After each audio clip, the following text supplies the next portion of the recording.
আসসালামু আলাইকুম। রাখি কিচেনের পক্ষ থেকে আপনাদেরকে জানাই আন্তরিক শুভেচ্ছা এবং অভিনন্দন।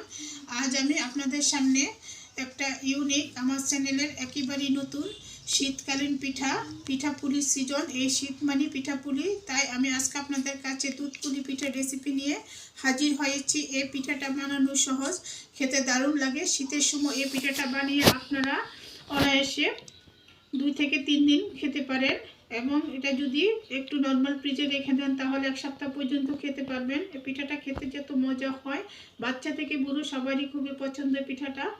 আশা করি আপনাদের সবার কাছে এই পিঠার রেসিপিটা ভালো লাগবে, তাই আমি আজকে আপনাদের সাথে দুধ পুলি পিঠার রেসিপিটা শেয়ার করলাম। চুলাতে আমি একটা পাতিল বসিয়েছি। এখানে মেজারমেন্ট কাপে 2 কাপ পরিমাণে নর্মাল পানি দিয়ে দিয়েছি, আর এখানে দিয়ে দিব পরিমাণ মতো লবণ।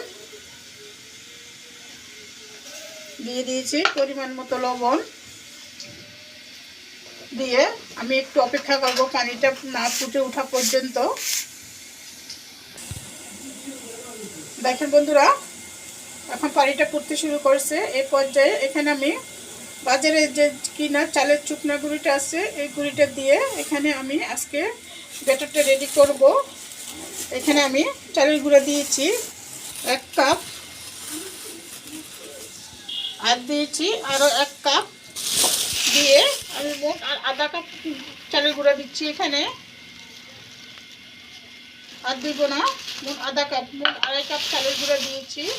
দিয়ে এখন এটাকে ভালো করে চালের গুঁড়াটাকে সিদ্ধ করে নিতে হবে।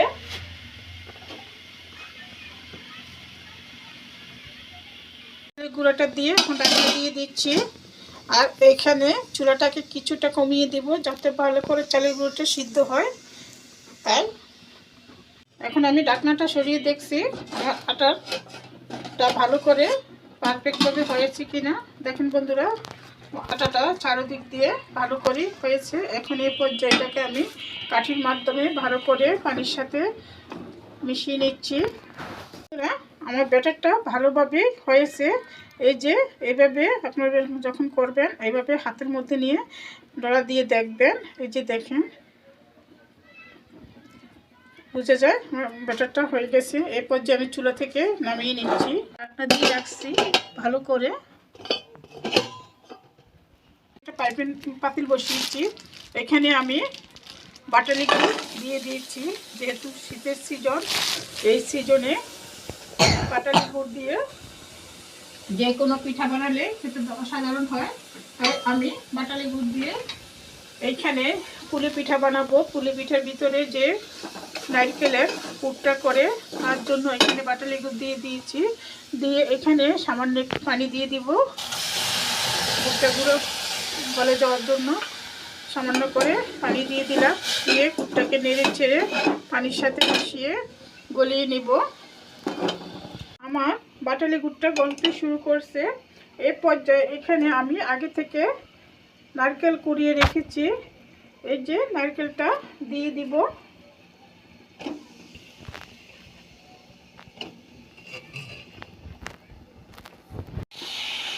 দেখেন বন্ধুরা, আমার ভিতরে পুরটা একেবারে রেডি হয়ে গেছে। এই পর্যায়ে এখন এটাকে আমি চুলা থেকে নামিয়ে নিচ্ছি। এটাকে আমি ঢাকনা দিয়ে রেখেছিলাম, এই পর্যায়ে ঢাকনাটা সরিয়ে দিচ্ছি। এখানে যে আটাটা করেছি আটাটা নিয়ে নিব।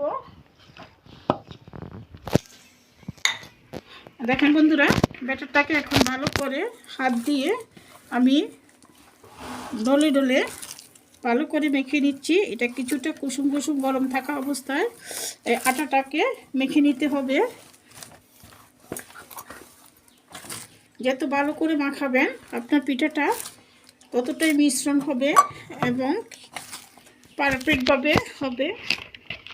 দেখেন বন্ধুরা, আমার আটাটা কিছুটা শক্ত আছে, তাই এখানে কিছুটা সামান্য পরিমাণে নর্মাল পানি দিয়ে দিলাম। দিয়ে এটাকে ভালো করে হাত দিয়ে মেখে নিচ্ছি।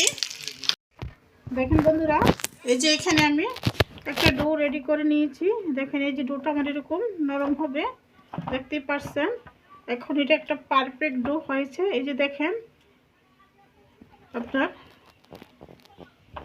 এই পর্যায়ে এখানে ডোটাকে আমি রেস্টে রেখে দিব 5 মিনিটের জন্য। দেখেন বন্ধুরা, ফিরে আসছি 5 মিনিট পর।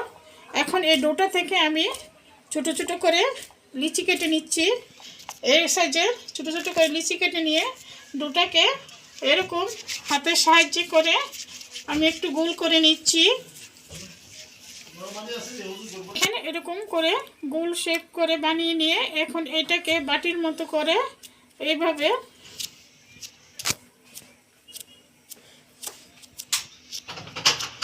এরকম করে বাটির মতো করে বানিয়ে নিয়েছি। নিয়ে এখানে আমি এই নারকেলের যে পুরটা করে রেখেছিলাম, নারকেলের পুরটাকে ভিতরে দিয়ে দিব।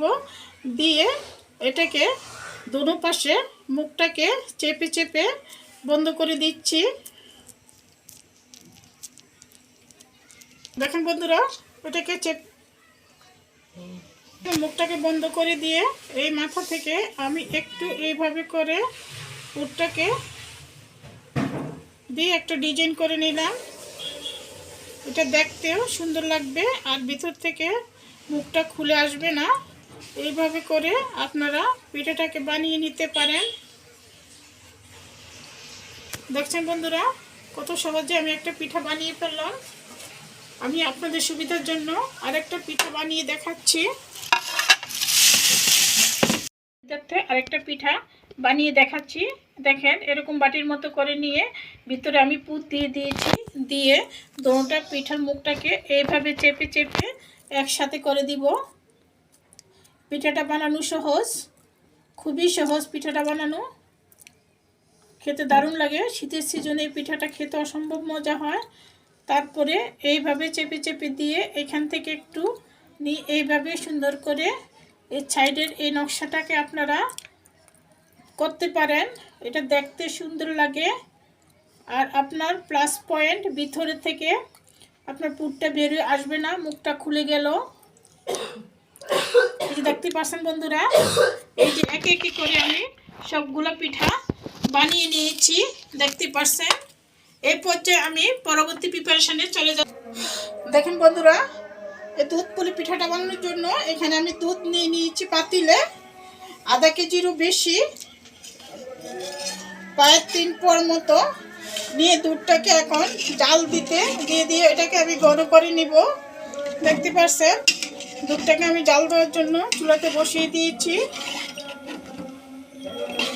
জ্বালিয়ে নিচ্ছি। আমার দুধটা ফুটে অনেকটা কমিয়ে আসছে পর্যায়ে এখানে দিয়ে দিলাম 2টা এলাচ।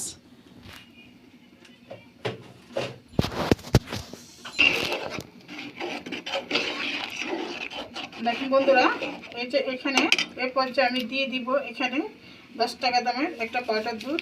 দিলে দুধটা আরও ঘনত্ব বেড়ে যাবে, পিঠাটা খেতে দারুণ মজা লাগবে। দুধের মধ্যে রসমালাইয়ের যে একটা গন্ধ আসে, মালাইয়ের গন্ধ, ওইরকম ঘন হয়ে মালাইয়ের মতো গ্রান আসবে, তখনই পিঠাটা খেতে খুবই অসাধারণ লাগে। আর দিয়ে দিব এখানে মিষ্টির জন্য কিছুটা পরিমাণে চিনি। এখানে মিষ্টিটা যে যে পরিমাণে খাবেন চিনিটা ঠিক ওই পরিমাণে এখানে ব্যবহার করবেন। মিষ্টির কথাটা যে যে পরিমাণে খান না কেন চিনিটা ওই পরিমাণে দিবেন, মিষ্টির ইয়েটা বলা যায় না। কেউ যদি হালকা মিষ্টি খেতে পছন্দ করেন চিনিটা ওইভাবে দিবেন, কেউ যদি বেশি মিষ্টি খান চিনিটা ওইভাবে দিবেন। এই জন্য যার যে পছন্দ অনুযায়ী চিনিটা অ্যাড করবেন। এরপর যে চিনিটাকে দিয়ে আমি আরেকটু নেড়ে চেড়ে নিচ্ছি। দেখেন বন্ধুরা, দুধটাকে আমি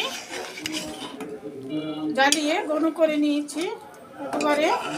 দেখতে পাচ্ছেন বন্ধুরা, দুধটা আমার ঘন হয়ে গেছে আর মালাইয়ের কালারটাও চলে আসছে।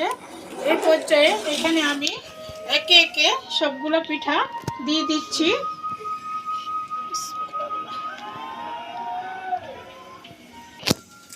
দেখেন বন্ধুরা, আমি একে একে সবগুলো পিঠা দিয়ে দিয়েছি। এই পর্যায়ে এখন আমি আর এটাকে নাড়া দিব না, এখন পিঠাটাকে ভালো করে রান্না করে নিচ্ছি দুধের ভিতরে। দেখেন বন্ধুরা, আমার পিঠাটা একেবারে হয়ে গেছে, দুধটাও আপনার ফুলে ফুলে উতরিয়ে দুধটাও ঘন হয়ে গেছে। দেখেন পিঠার কালারটা কতটা সুন্দর হয়েছে এবং দুধটা একেবারেই মালাইয়ের মতো কালার আসছে। আমি আপনাদেরকে আরেকটু দুধটাকে এই পর্যায়ে, পিঠাটাকে এই পর্যায়ে কাঠি দিয়ে নাড়া যাবে না, কারণ পিঠাটা এখন নরম আছে, কাঠি দিয়ে নাড়তে গেলে ভেঙে যাবে। তাই এইভাবে পাতিলের কাছায় ধরে পিঠাটাকে নেড়ে দিবেন। এই যে দেখেন বন্ধুরা, দেখতে পাচ্ছেন এই যে আমার পিঠাটা কতটা সুন্দর হয়ে গেছে, একটা পিঠাও ভাঙে নাই, সবগুলো পিঠাই আস্ত আছে। এই যে দেখতে পাচ্ছেন একটা পিঠাও ভাঙে নাই, এই যে সবগুলো পিঠাই আস্ত আছে। এ পর্যায়ে আমি চুলা থেকে পিঠাটাকে নামিয়ে নিচ্ছি। এই যে একেবারে আমার দুধ পুলি পিঠা রেডি হয়ে গেছে।